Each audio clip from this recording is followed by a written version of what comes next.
Well, this ain't the Brady Bunch. One of my favorite people to watch on TV. One of the last shows I actually watched on TV, ladies and gentlemen. I remember when he first debuted in about 2002 and been watching him ever since. He's here, nominated for a Daytime Emmy Award every year since 2004. The legendary, the iconic, the one and only Dr. Phil! Dr. Phil! Good morning. Good morning. How you doing, man? I'm all right. How about yourself? Oh, man, you sound just like you do on TV. Right. I feel like I'm on your show right now. Real. You look just like you do when I'm on TV. Well, damn. I like that, man. Welcome to the show. I was just watching the episode of your show last night, and and at some point, I don't know if guilty pleasure is the right word. I don't know if that sounds like insulting almost, but I don't mean it like an insult. But I mean it like I see a lot of people on your show that I want to slap. Yeah, I hear you. You hear me? Robin says I need to do the last season of my show on HBO so I can say what I'm thinking. It's just the bubble over my head. Yeah, man. Because at one episode I saw where this little chubby kid, was talking to his mother, and the chubby kid ended up he slapped his mother. I remember that. Yeah, that was a while ago. That was a while ago. Yeah, that was at the Dr. Phil house. Yeah, and he just slapped his mother, and boy, did I want to jerk a knot in his tail. Yeah, man. You got a clip of that? Listen. When a teacher says something, she's the boss of you, and you shut need to listen. up! Give me a turn to speak. Fine, see? You do that to me. How does it feel? How does it feel to be told to shut up? We've talked about it. Let me speak. How does that feel? not. How does that feel? Do not. Slapped his mom right there. Put your hands on Yeah. me. Do you understand me? Do you understand me? No, I asked you a question. You know what? Shut up! What is going on, Dr. Phil? What is going on in our society, man? Man, you teach people how to treat you, don't you? And so you blame the parent? Well, no question. I mean, these kids, we write on the slate of who they are. We teach them what's okay and what's not okay. And what gets me is parents talk about these children as though we have nothing to do with how they turn out. Are you kidding me? We write on the slate of who they are. There's no cases where maybe a kid just got a chemical imbalance. Maybe it's a biological defect. There's always lots of factors, but the biggest one is environmental. The biggest one is the parents. I mean, they're not. I guess there's a Damien in there every once in a while. Are you referencing Damien from The Omen? Yeah, sure. So that Dr. Phil, we oftentimes have conversations. Do we support parents beating their children or not? Coming up with more creative forms of consequence. How do you feel? Well, I am not a fan of you say beating your children. I never am in favor of beating your children. But if you're talking about spanking a child, I say no, and I'll tell you what. You want to know why? Yes, please. I say no because, look, we tell our children we love them, right? We're their safe place to fall. We're their soft place to fall. We're going to nurture them, love them, protect them, and then we hit them. And a child doesn't know how to square that up. They go, wait a minute, you love me, you nurture me, you protect me, and now you're hitting me and inflicting pain on me? That's very confusing to a child. There are lots of ways to discipline a child and control a child. You just figure out what their currency is. There's something they value. There's something that they really want. And if you control their access to that, you can control them. Maybe they like to play a certain game, or maybe they like to watch a certain TV show.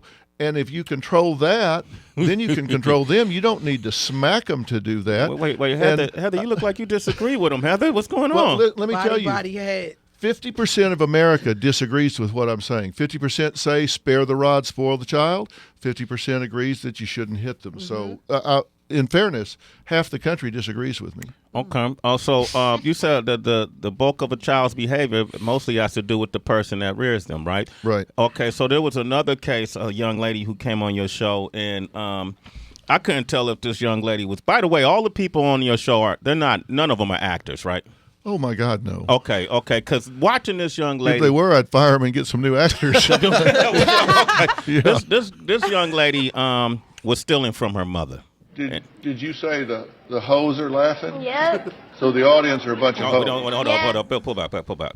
That's I don't even get into that one. There was a young lady that stole from her mother, stole her mother's credit cards, ran up about 17 different credit cards, and didn't understand what was wrong with doing that, and you kept asking her, you don't see anything wrong in it. You don't see this as a criminal act.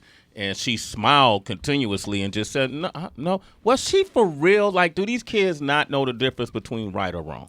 Well, let me tell you, a lot of these kids are so entitled. Okay. They truly believe, if it's yours, it's mine. You're my mother. This is our family.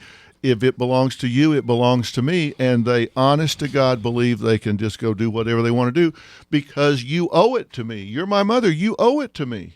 They really believe that. And when they leave the nest, they think they should start at the same level their parents are at when they leave the nest. So if their parents are living in a 3-bedroom brick home, driving a nice Lexus or Cadillac, they think they should move into the same kind of home and drive a new Lexus or Cadillac. That mentality is more prevalent now than it ever was before, in my Truly. opinion. What do you blame it on? I blame it on the fact that we have spoiled these children because, look, as parents, we do want our children to have it better than we did, right? Yeah. We don't want them to go through the hardships we went through. We want to give them a better life, but we've gone too far because I think overindulgence is a form of child abuse because you cheat that child out of observing themselves master the world. You cheat the child out of saying, wow, I did that. I earned that. I overcame that, so they don't learn about themselves. Heather, you want to chime in on that super entitlement? Because it's so weird that at the same love you want to provide, but then that same love, the child understands the provision part, but doesn't understand the reprimand. Like, it's just like, you love me, so I should have this, and I'm entitled to this, but you love me, so you shouldn't hit me. So it's just a weird. I'm not a parent, so I'm just all confused about all of it. It's crazy. Yeah, but our job as a parent is to prepare the child for the next level of life, right? So you may think your child is precious and wonderful and you let them get away with everything, but when they go get a job, that boss doesn't think they're precious and wonderful and doesn't get them. They show up late, they get their ass fired. Yeah. So if you let them get up late and go to school late, you're teaching them to go on red and stop on green, then throw them the keys and put them out in the world. That doesn't work.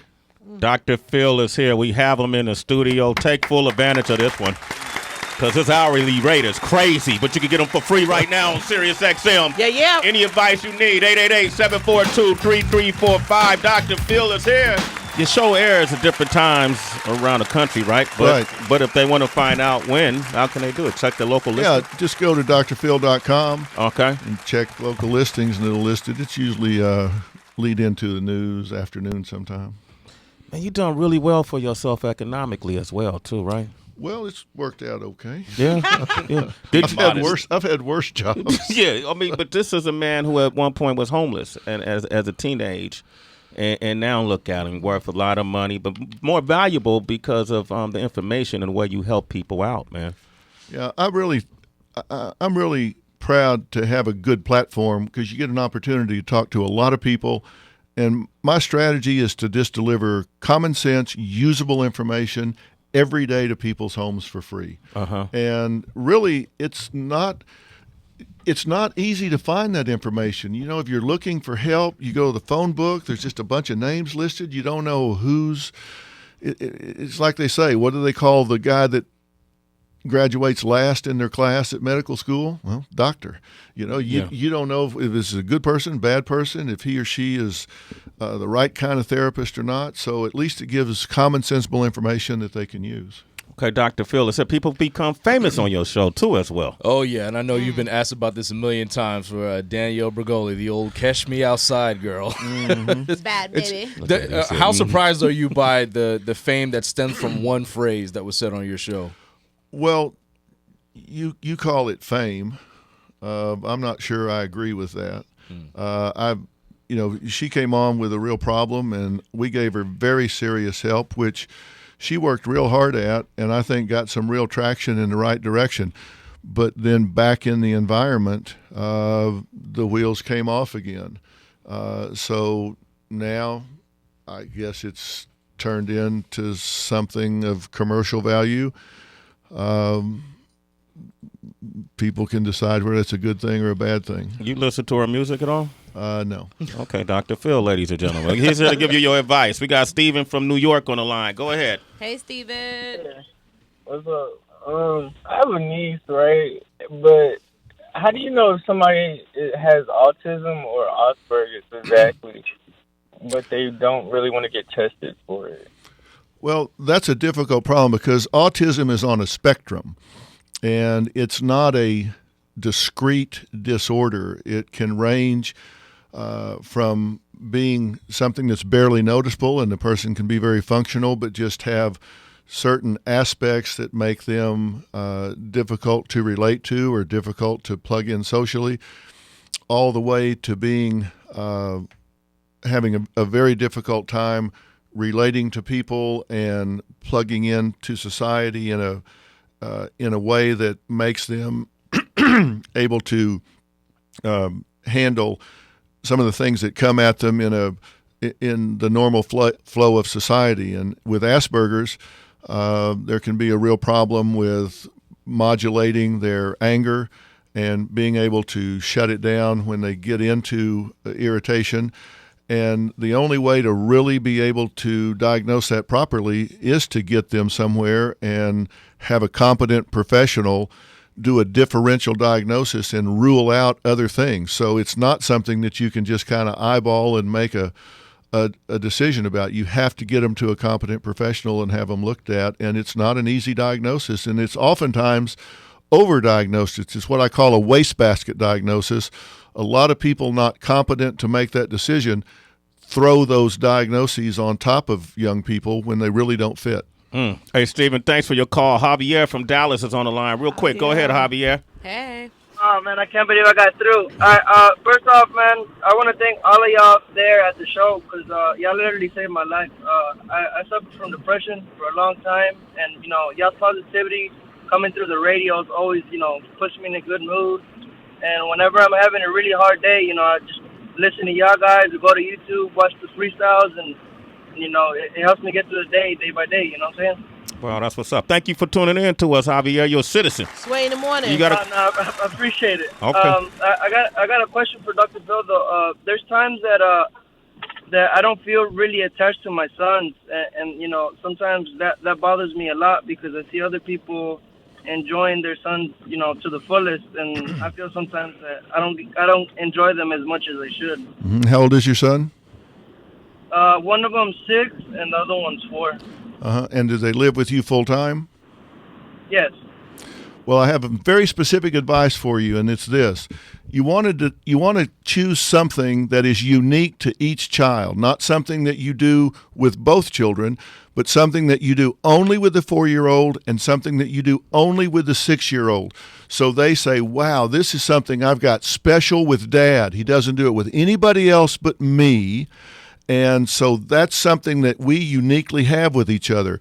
And when they have that feeling, they will reach out to you and they will say, Dad, can we do this today?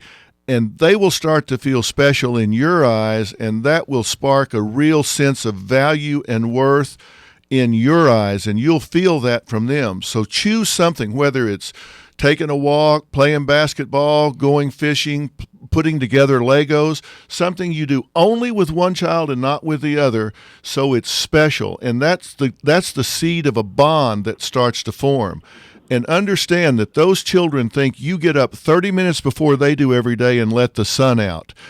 Because the most important role model in any child's life is a same-sex father. They need to know that you love them and respect them, and you can start that by creating that special thing with each child.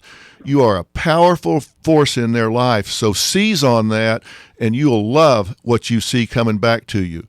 And you're right about the impact of watching this show. Listening to this show, because it's a great distraction, right? It gives you a good feeling every day.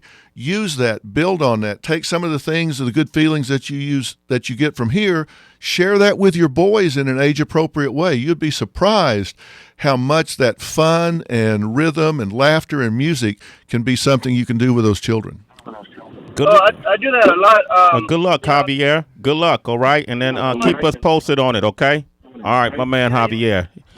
Yo, this is some great advice. I got a teenage daughter, man. So I want to ask you about the side effects of social media right now. And, it seems like we're moving into an era where people aren't gathering personally and having one-on-one conversations any longer, or that type of communication.